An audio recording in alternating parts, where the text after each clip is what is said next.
البحرين منتخب البحرين ومنتخب اندونيسيا. شوف طاقم التحكيم العماني بقيادة أحمد الكاف.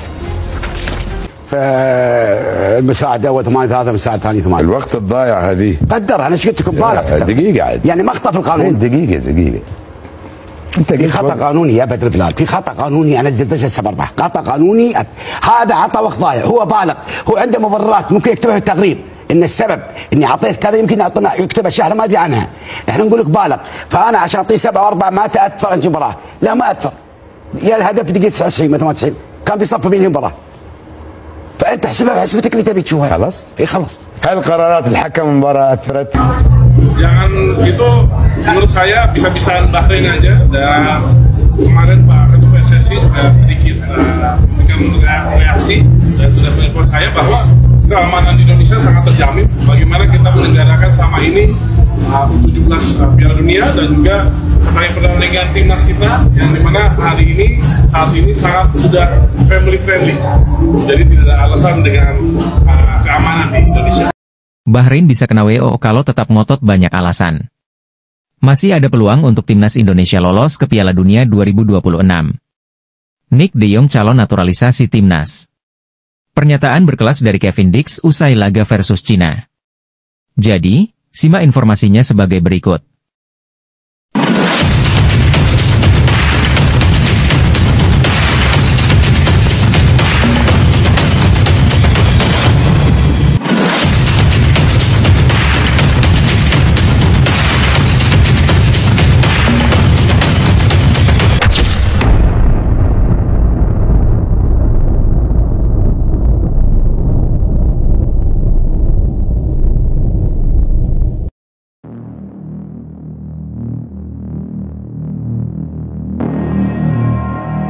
Menteri Pemuda dan Olahraga Menpora RI, Dito Aryo Tejo, menyebut timnas Indonesia seharusnya bisa menang dengan status walkover atau WO dari Bahrain apabila mereka bikin alasan tak mau bertandang ke Indonesia.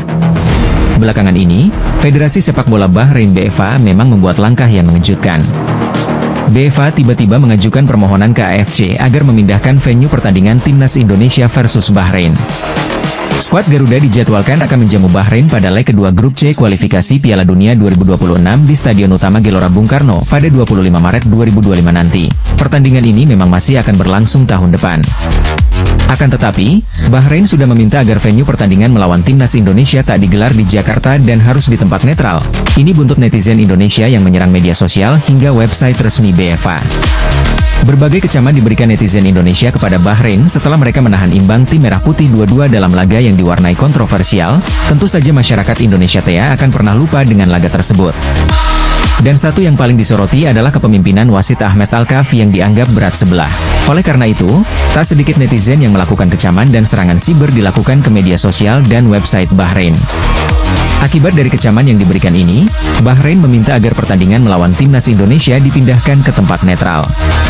Permintaan ini menuai berbagai respons dari berbagai pihak, termasuk AFC yang mengaku akan mendiskusikan permasalahan ini. Di sisi lain, tak sedikit pihak yang berharap pertandingan tetap digelar di Indonesia karena ini sudah menjadi giliran bagi timnas Indonesia untuk tampil di kandang. Dito mengatakan jika tak mau melawan tim Merah Putih di Jakarta, Bahrain seharusnya sudah siap menerima konsekuensinya berupa sanksi yakni WO. Menurutnya, timnas Indonesia layak menang WO apabila memang Bahrain membuat alasan yang mengada-ada. Kalau mereka, Bahrain, sampai bikin-bikin alasan, harusnya kan kita mendapatkan menang WO, ujar Dito. Selain itu, Dito Aryo Tejo menekankan bahwa seharusnya Bahrain tak perlu merasa takut. Ia menekankan bahwa Indonesia sudah menggelar banyak agenda internasional. Untuk itu, terkait ketakutan soal keamanan itu tak seharusnya dikhawatirkan oleh Bahrain. Menpora menjamin tim nasional Bahrain bakal aman karena keamanan bakal diberikan dengan baik buat tim tamu sekalipun. Pemerintah maupun PSSI pasti akan memberikan pelayanan terbaik buat tim tamu. Oh pasti, untuk keamanan jangan dipertanyakan, itu menurut saya akal-akalan Bahrain saja. Kemarin Pak Erick Thohir juga sedikit memberikan reaksi dan sudah menginvolve saya bahwa keamanan di Indonesia sangat terjamin, jelas Dito. Dito mengatakan bahwa Indonesia sukses menggelar event internasional besar dengan diikuti peserta dari seluruh dunia, seperti Piala Dunia U17 2023 lalu. Keamanan semua peserta pun terjamin. Jadi, masih takut ketemu King Indo?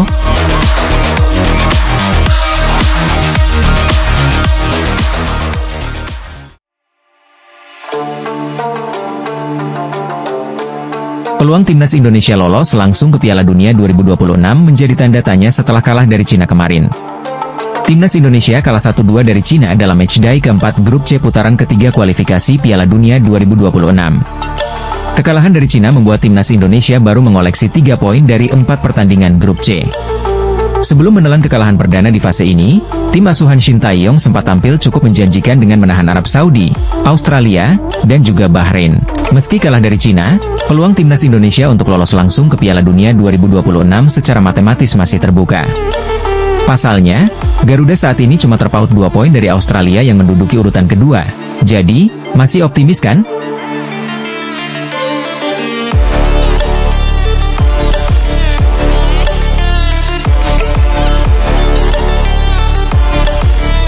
Timnas Indonesia punya peluang besar untuk melakukan naturalisasi kepada De Jong.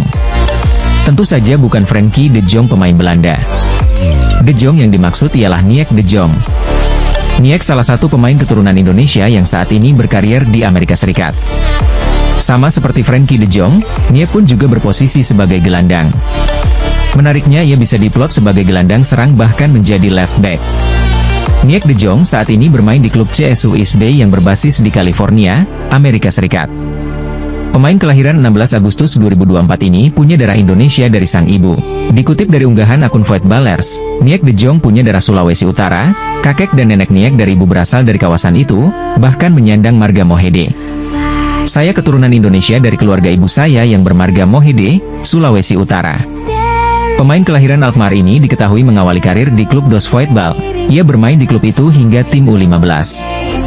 Niek pindah ke Amerika Serikat karena melanjutkan studinya ke Louisiana State University Shreveport. Menurut unggahan akun Dos Voetbal, Niek merupakan pemain modern yang bisa ditempatkan di banyak posisi dan punya gerak lincah.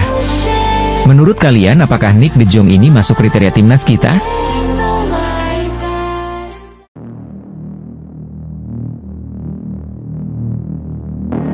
Pemain belakang FC Copenhagen, Kevin Dix mengaku tak senang usai timnas Indonesia kalah di markas Cina dalam lanjutan kualifikasi Piala Dunia 2026. Timnas Indonesia kalah 1-2 dalam laga yang digelar di Qingdao Youth Football Stadium, Selasa 15 Oktober 2024 malam. Skuad Garuda kalah lewat gol Behram Abdulweli dan Zhang Yuning di babak pertama. 1 gol dari Tom Haye pada menit ke-86 tidak dapat menyelamatkan timnas Indonesia dari kekalahan. Hasil ini membuat skuad Garuda tertahan di posisi kelima. Tim asuhan Shin Tae-yong mengoleksi 3 poin dari 4 laga. Di tengah jadwal timnas Indonesia pada bulan Oktober 2024, PSSI juga membuat kejutan kepada publik tanah air. Sebagaimana kita ketahui, Ketua Umum PSSI Erick Thohir baru-baru ini telah mengunggah foto salaman dengan Kevin Dix di akun Instagram pribadinya. Erick Thohir menulis bahwa Kevin Dix sudah bersedia untuk membela timnas Indonesia. Selama jeda internasional di bulan Oktober 2024, pemain 28 tahun tersebut juga dapat mengikuti 2 laga di tim asuhan Shin Tae-yong di kualifikasi Piala Dunia 2026. Sebelum kalah dari Cina, timnas Indonesia juga harus puas bermain imbang 2-2 dari Bahrain. Sebagaimana diketahui bahwa hasil tersebut diwarnai oleh keputusan kontroversial wasit botak Ahmed Alkaf, yang tidak mengakhiri pertandingan usai melewati 6 menit tambahan waktu dan Bahrain bisa mencetak gol penyeimbang. Kevin Dix mengaku geram dengan hasil tersebut. Saya tidak bisa berkata banyak, karena mungkin ada yang mencegatnya. Namun, saya tidak senang melihat bagaimana wasit menangani pertandingan. Caranya sangat berbeda dengan di Eropa, ujar Kevin Dix kepada TV2 Sports. Kevin Dix juga mengaku tidak puas dengan hasil lawan Cina. Saya kurang puas dengan hasil saat menjamu Cina, tapi ini tidak akan terjadi lagi ke depannya setelah datangnya saya, ujar Kevin Dix.